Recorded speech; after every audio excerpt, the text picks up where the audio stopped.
Oi, gente, bom dia. Aqui é a professora Márcia Freza. Hoje é 12 de outubro de 2023. Eu estou gravando esse vídeo para explicar a vocês o processo de escrita do relatório de estágio básico 2, tá certo?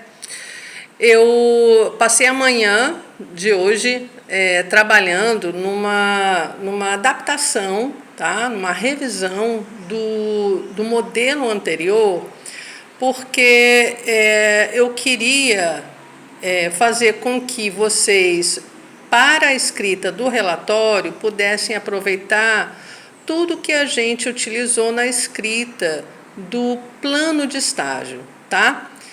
Para assim vocês não terem mais trabalho em fazer um documento muito diferente, tá bom?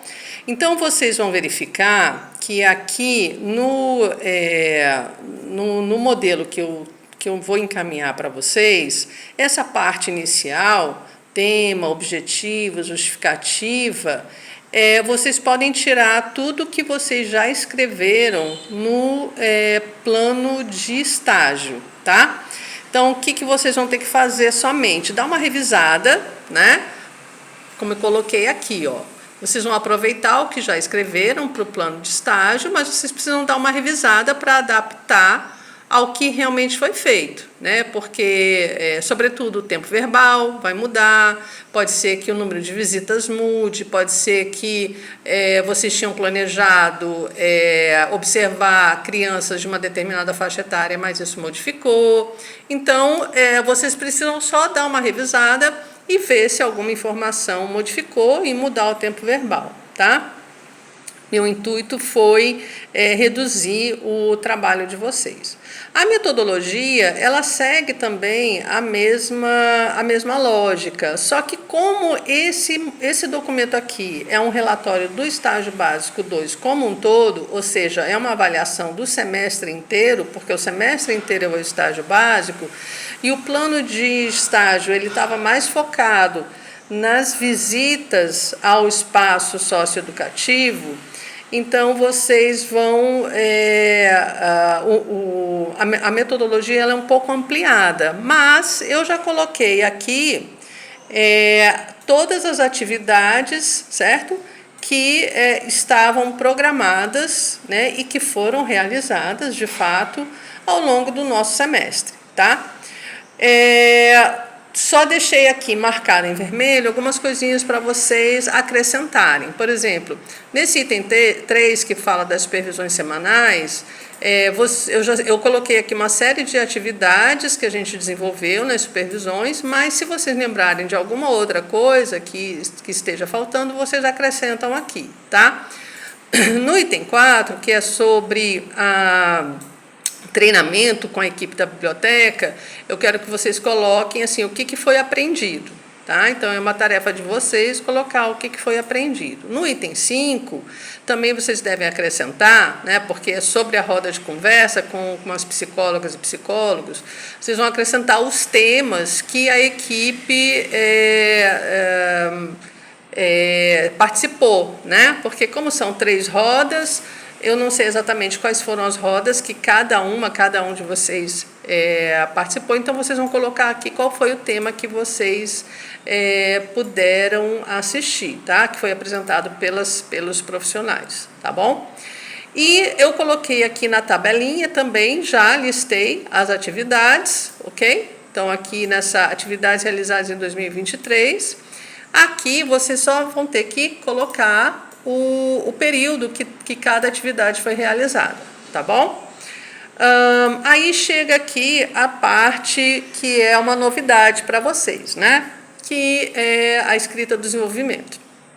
Essa escrita do desenvolvimento ela tem que ter entre 4 ou 6 laudas, que a gente pode traduzir por páginas, e vocês têm que ter em mente qual foi o objetivo, porque no desenvolvimento a gente tem que fazer uma escrita que alcance o nosso objetivo, né? Então, digamos que o objetivo da equipe tenha sido explicar as características do desenvolvimento psicossocial e psicomotor de crianças entre 4 e 6 anos de idade, em uma dimensão integrada em contexto socioeducativo de uma escola pública. Então, eu vou tratar disso no meu desenvolvimento, certo?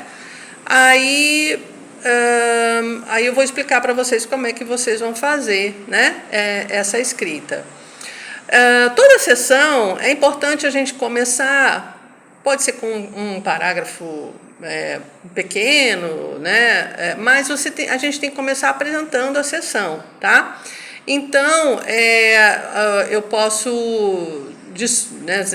Nessa sessão eu coloco aqui a orientação seguinte: vocês devem escrever detalhes sobre os fenômenos observados no grupo de crianças que tenham a ver com as duas áreas do desenvolvimento que a equipe escolheu, né?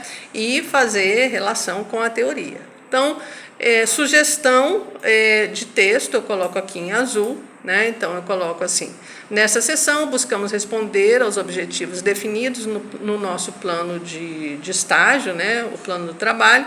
Para isso, apresentamos os resultados mais relevantes e relacionados com as áreas do desenvolvimento infantil que escolhemos investigar. Em nossa escrita, buscamos relacionar os fenômenos descritos com conceitos e teorias pertinentes ao tema da pesquisa. Então, o que eu estou dizendo? Que a gente vai descrever o fenômeno, a gente vai comparar com uma teoria-conceito, e aí tem um outro ponto que além disso, na medida que comparamos os elementos das observações com os conceitos e teorias, conseguimos desenvolver aprendizados e ideias que ampliaram nossas compreensões acerca do desenvolvimento infantil. Assim, porque a gente precisa aprender a observar, descrever o observado, identificar como a gente relaciona isso com conceito e teoria e tirar um aprendizado disso, né? O que a gente pode aprender a partir disso, certo? Bom, essa escrita, como eu falei para vocês nas supervisões, vocês podem escolher 2 formatos, tá? Vocês podem dividir em áreas, né? Então, digamos, eu posso botar um título desenvolvimento psicossocial, e aí li falar tudo sobre o desenvolvimento psicossocial que eu observei, um segundo título, desenvolvimento psicomotor, e falar tudo sobre desenvolvimento psicomotor. Ou eu posso fazer um texto corrido, e em cada parágrafo que eu for escrevendo, eu vou tratando tanto do desenvolvimento psicossocial como psicomotor. Então, assim, eu posso trazer um fenômeno, e ali nesse fenômeno, nesse mesmo único fenômeno, eu posso falar das duas áreas, certo? Independentemente do formato, né, que eu for usar, a opção 1 ou a opção 2 da escrita, cada parágrafo que eu escrever precisa ter alguns elementos, tá certo? Que elementos são esses? Um elemento importante é eu descrever para a leitora, né, o leitor, o fenômeno observado. Então, eu preciso descrever com clareza para que a leitora, na sua mente, consiga desenhar o fenômeno que eu estou descrevendo, certo? Depois, eu preciso definir um aspecto da teoria, um conceito, uma parte da teoria, que eu vou dizer que tem a ver com esse fenômeno. Então, eu também preciso descrever para a leitora, definir para a leitora esse aspecto da teoria, tá? Que eu a seguir vou relacionar. Então, eu também preciso trazer clareza, tá? E aí, nessa escrita, gente, vocês não vão fazer citação direta, usem citação indireta, tá? Com as próprias palavras de vocês. Mas, de todo modo, mesmo sendo com as palavras de vocês, vocês precisam indicar quem foi a autora ou as autoras e o ano da obra, tá? Aí, a seguir, né, o item 3, vocês têm que fazer uma relação entre o fenômeno que vocês descreveram e esse aspecto da teoria que vocês definiram. Então, eu tenho que deixar claro para o leitor por que eu entendo que essa teoria pode ser identificada, exemplificada pelo fenômeno que eu acabei de descrever, certo? Então, esse é o item 3. No item 4, vocês vão escrever um pensamento, uma reflexão que vocês tiveram e que foi possibilitada pela comparação feita no parágrafo, certo? Então, assim, o que eu escrevi aqui, né, que eu descrevi do fenômeno, que eu botei da teoria, que eu pude identificar o que eu aprendi para além disso, né? O que isso me fez pensar, o que me fez esclarecer, né? E aí, gente, essa comparação, ela pode ser tanto no sentido de comprovar a teoria, ou de ampliar a teoria, de exemplificar a teoria, ou de contradizer a teoria, certo? Um estranhamento com a teoria. Então, aí a partir do tipo de comparação que eu fizer, eu vou desenvolver uma reflexão, né? O que a equipe pode aprender a partir disso, esclarecer a partir disso, quebrar algum paradigma, algum preconceito, se encantar com alguma coisa, né? Se surpreender. Então, esse item 4, ele tem um aspecto um pouco mais pessoal, né? É um aprendizado pessoal, mas que ele só pode acontecer se ele for justificado pelo fenômeno, pela teoria e pela comparação clara, tá? Bom, então, algumas ideias, assim, que vocês, algumas orientações que vocês precisam levar em conta, tá? No parágrafo exemplificado acima, as comparações entre fenômeno observado e teoria, eu já até falei isso, mas eu vou falar de novo, tá? Vocês podem comprovar ou complementar ou contrariar a teoria, mas é necessário desenvolver essa comparação de forma clara, coerente, lógica e fundamentada nos conceitos e teorias e o conteúdo do fenômeno observado, tá? Vocês precisam partir do princípio que a leitora ou leitor, eles não sabem nada do que vocês observaram, porque não estava lá com vocês. E também vocês têm que pensar assim, essa leitora ela não entende tanto do desenvolvimento infantil como eu entendo, né? Porque eu estudei, eu pesquisei e tal. Então vocês precisam ser muito claros nas descrições, na definição, porque vocês têm que pensar que são leitores que não viveram o que vocês viveram, não estudaram o que vocês estudaram, tá? E aí, essa escrita, vocês obviamente vão fazer uma escrita formal, né, sem uso de gírias e tal, mas vocês podem escrever com simplicidade, gente. A ideia, o nosso objetivo, quando a gente escreve, é quem for ler entenda o que a gente está escrevendo, né? Então, a gente obviamente escreve com cuidado, mas não precisa fazer textos assim muito rebuscados, tá? Aí eu também chamei atenção já para vocês fazerem citações indiretas. O que isso significa, né? Definir o conceito de vocês o conceito das teorias com as próprias palavras de vocês, mas um cuidado para não modificar, não alterar a ideia da autora, certo? E aí é óbvio que vocês têm que fazer a indicação da autora, da referência bibliográfica, tá? Essa referência que vocês usam no corpo do texto tem que constar lá da lista de referências, tá certo? Bom, a conclusão. A conclusão pode ser entre meia página, uma página no máximo, tá? O que a gente coloca na conclusão? Na conclusão, a gente destaca os resultados mais relevantes da pesquisa desenvolvida, que vocês aprenderam sobre o desenvolvimento infantil e sobre a formação de vocês, tá certo? Então, em termos de análise acerca das observações e da teoria, não se coloca nenhuma informação, ideia que não tenha sido desenvolvida nos resultados de discussão, ou seja, no desenvolvimento, né? Então, a gente não traz novidade, certo? A gente não pode trazer uma teoria nova, uma observação nova. A gente aqui só destaca realmente o que foi de mais relevante, de conclusivo do que a gente escreveu no desenvolvimento.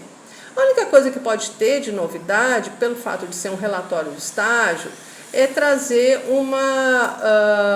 reflexões acerca do desenvolvimento de vocês, tá certo? Então, assim, vocês podem devem incluir impressões pessoais refletir de que forma o trabalho afetou vocês. Vocês podem descrever algumas dificuldades encontradas, como é que vocês superaram isso, né? Ou o que não foi possível superar. Destacar mitos, preconceitos que vocês tenham desconstruído, novas visões, interesses, pensamentos, indagações que vocês passaram a ter com o estágio básico, certo? Para finalizar a escrita, né, de modo geral, escritos acadêmicos e científicos finalizam com a indicação de propostas para futuras pesquisas a partir do estudo realizado, né? Então, assim, esse é opcional, tá certo? Vocês podem incluir uma sugestão de novos estudos a partir do que vocês escreveram. Mas esse item aqui é opcional, ok? A referência bibliográfica, seguir a ABNT de 2023, certo? Vocês têm que inserir todas obras, autores que vocês incluíram no corpo de trabalho. E na lista, gente, não pode ter nada que não tenha sido citado no corpo de trabalho, tá certo? Só pode entrar aqui na lista tudo que está citado lá no desenvolvimento, na metodologia e na introdução, ok? Os apêndices são documentos que vocês elaboraram, certo? Como o diário de campo, alguma foto que vocês tenham tirado, algum desenho de uma criança que tenha dado para vocês queiram colocar. E os anexos são documentos que não foram elaborados por vocês. Por exemplo, o roteiro de observação não foi elaborado por vocês. Alguma foto que seja vamos dizer, alguma foto institucional que alguém tenha dado para vocês. Então, são anexos são documentos que não foram elaborados por vocês. Bom, eu espero que essa descrição aqui ajude vocês, tá? Vocês vão encontrar esse documento lá no AVA. E outra coisa, gente, pode ser que outras professores estejam utilizando um modelo distinto, até porque eu fiz uma revisão hoje de manhã para vocês, tá certo? Então, enfim, esse não é um modelo exatamente igual ao que outras turmas de outras professoras e professores possam estar usando, certo? Eu tive a intenção de contribuir, facilitar o trabalho de vocês, ok? Abraços, contem conosco, com as meninas da monitoria. Beijo!